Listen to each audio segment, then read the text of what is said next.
How's it going, guys? How you all doing? I just got a new microphone. If you guys see it. Hello, hello, hello. Yeah, I want to test this out. With the, so you guys can hear me more, things like that. We're reacting to a video called "The Biggest Problem Marvel Created." Yeah, it just came to my feed just a minute ago. Yeah, let's react to it. Before we get started, does anyone want to get out? I love that scene. This is The Winter Soldier, arguably the Marvel Cinematic Universe's most popular movie, even now. What is it about this film that has made it endure for as long as it has? Simple. It took an unconventional approach to a conventional story. Winter Soldier isn't a superhero movie, it's an espionage thriller starring superheroes. This approach to narrative is the single biggest lesson that the MCU has consistently attempted to impart, and yet no one wants to listen, including other MCU projects. I might be crazy, but I think you're trying to change. The Marvel Cinematic Universe is the first of its kind. A shared universe comprised exclusively of feature-length films. Yes, there was the Universal Monsters or the long-running Hammer horror franchises, but those attempts at building a universe didn't come close to the scope and breadth that the MCU started out with, let alone successfully accomplished. In 2008, with the release of Iron Man, Marvel had a grandiose proclamation. They were going to build towards a crossover of their biggest characters joining a team codenamed the Avengers. And the way they would accomplish this would be releasing Incredible Hulk, Thor, Iron Man 2, Captain America First Avenger, and then rally these characters for the Avengers. But with the middling reception of Incredible Hulk and the poor reviews of Iron Man 2, something quickly had to be done. Marvel's lead creative force, Kevin Feige, realized they needed to rapidly pivot the creative approach. They had to not standardize the cookie-cutter approach to the narratives. Instead, they needed to push the genre aspects of these films. Look, I know you don't think I can do this. This isn't a back alley, Steve. It's war. In the early conceptions of the Captain America film, the first act was going to be a period piece set in World War II, and the rest was going to take place in modern day. However, after multiple rewrites that everyone wasn't exactly pleased with, it became clear. They needed to set the whole movie in the 1940s. It needed to be Saving Private Ryan or The Longest Day, starring Captain America. This idea went over very well. The resulting film might not have been perfect, but it was the signal the studio was looking for. With the creativity on display and the impressive march through Phase 1, everyone was getting on board. I have an army. We have a Hulk. Marvel's origin movie template had a particularly rigid formula, and yet, once they started really leaning into the idea of placing these heroes in movie genres other than stereotypical superhero stories, things really started to click. Phase 2 included Iron Man 3, a deconstructionist take on the superhero, Thor: The Dark World, the previously mentioned spy thriller Winter Soldier, Guardians of the Galaxy, Age of Ultron, and Ant-Man. Guardians is a perfect example of this genre-bending phenomenon. It's basically a Star Wars movie set in the MCU. It's a space fantasy epic about a ragtag group of idiots trying to save the universe from an evil tyrant. Sound familiar? At the time, I mean, Peter Quill is basically just goofy Han Solo, right? This film was almost a guaranteed flop. No one is asking for a Guardians of the Galaxy movie, yet thanks to snappy writing, smart directing, and the surprising idea of making a space pirate superhero film, it was a runaway success. These people are completely literal. Metaphors are gonna go over his head. Nothing goes over my head. My reflexes are too fast. Even Ant-Man tried to embrace this genre element by being a comedy heist film. It's basically the old Robert Redford movie Sneakers with shrinking powers. Granted, it didn't succeed to the degree that Guardians did, but it's still a really fun comedy, and who would have thought Brian Fantana could get so jacked? They've done studies, 60% of the time, it works. Every time. The movies in Phase 2 that didn't lean into this idea, Ultron and The Dark World, well, the less said about them, the better. Ultron is important to the future MCU releases, but is pretty forgettable, and The Dark World is just painful. Look at the rival cinematic universes. How many of them have tried this gambit of making a genre movie that just happens to have superpowers in it? Not many. The first phase of the DCEU had Man of Steel, Batman vs. Superman, Suicide Squad, and Justice League all as fairly straightforward superhero movies. Suicide Squad specifically seems pretty obvious, built to be a Dirty Dozen style war movie that just happens to have superheroes in it, and yet they didn't take that swing.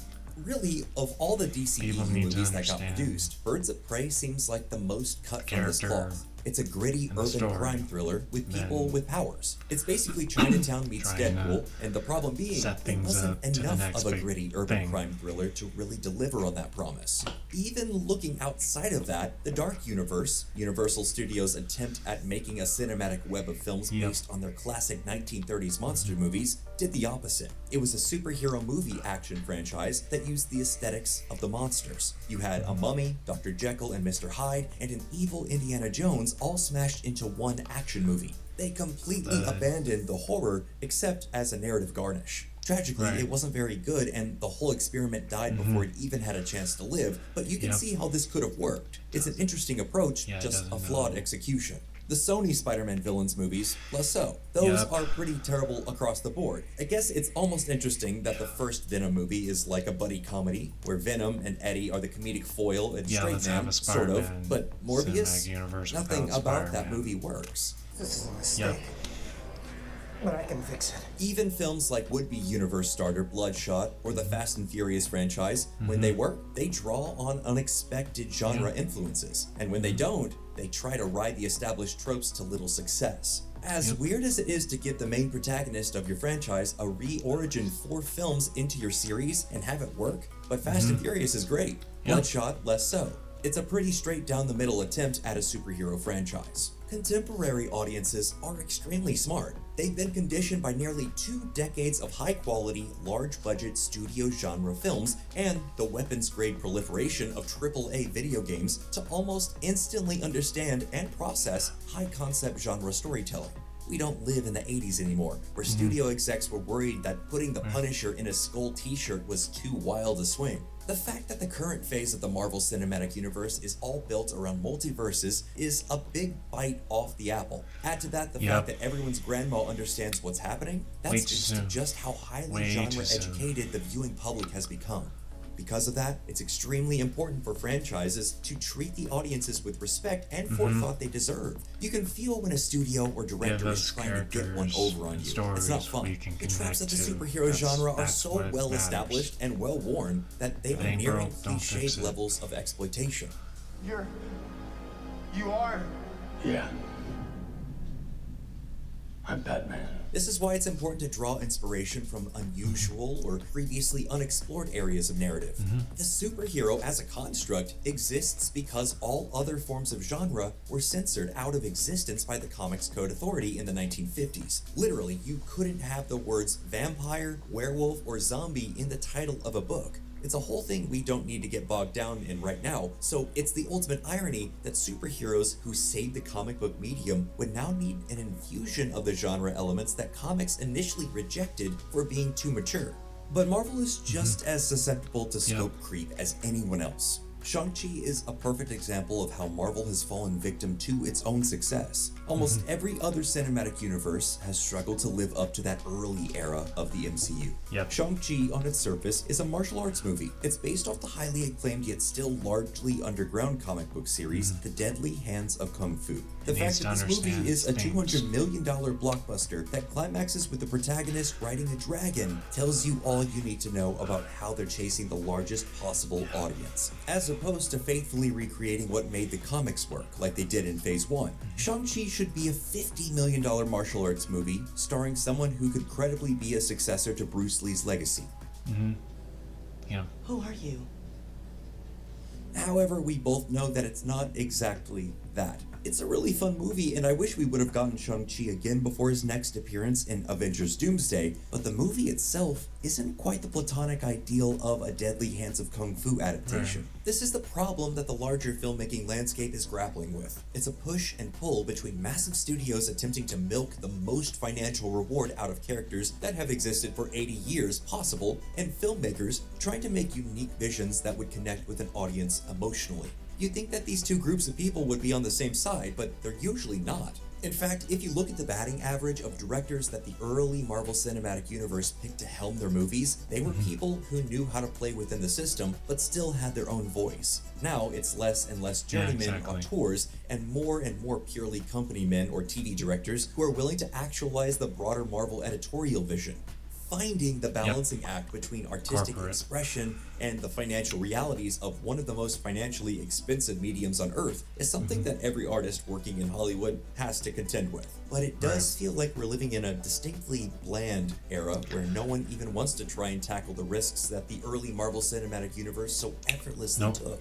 One contributing factor to this was the fact that the early Marvel Studios producers set up what was called the Marvel Creative Committee, where they hired 5 or 6 beloved comic book writers to oversee the broad sweeping strokes of the universe. People like Mark Miller, Brian Bendis, Joe Quesada, and Matt Fraction. These creators gave feedback on early drafts of scripts and helped to push things in more creatively ambitious directions. However, by the time Phase 3 was at its height, the creative committee and Kevin Feige ended up on opposite sides of what to do about the climax of Captain America: Civil War. And ultimately, Big Kev was able to use his political power to dissolve the creative committee, and there hasn't been another one reinstated since. Why did you do that?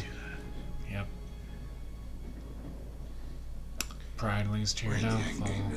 Superhero movies are dominating pop culture so thoroughly at this point that not only does it make business and creative sense to incorporate some unexpected genre elements into the films, but for longevity's sake as well. Who wants to eat the same food all the time? No one. And that's the exact problem that Hollywood is running into. These comic book blockbusters aren't doing as well as they used to, largely because they're all drawing from the same narrative well. We need more diversity in our storytelling. Marvel, DC, even Star Wars, and the various fantasy epics that have interconnected narratives, they all need to pull influences from unexpected areas. And if they don't, well, honestly, it could mean the end of everything. People are going to see movies less and less these days, and it's understandable. The movies are more and more bland. However, with a few tweaks and unexpected choices, that could all change. Fingers crossed we live in that future, and not the one it seems pretty clear we're barreling towards. And well, that's all we have for this episode, but what do you think? What's the best superhero movie that's pulled in an unexpected influence? Let us know in the comments.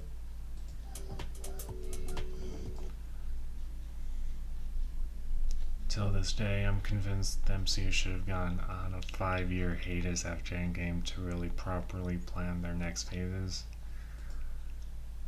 I can't disagree with that. Yeah, that's the problem we're into. They're focused on quantity, not quality. Sometimes you have to slow down to build things up. That's why I'm glad DC has learned their mistakes and take things slowly to see what works, what doesn't. Marvel needs to do the same thing. Yeah, that's true. Like when COVID happened, I think everything just went downhill, and it hasn't been built up since. I think Deadpool and Wolverine and Fantastic Four, I think it did help for a bit, but the majority, they're not that great. Like what they're doing with these characters, these storylines, it's just not enough. If you make us feel connected, if it ain't broke, don't fix it. So, yeah, that's all I have for now. So, anyway, guys, I hope to see you next time. Peace.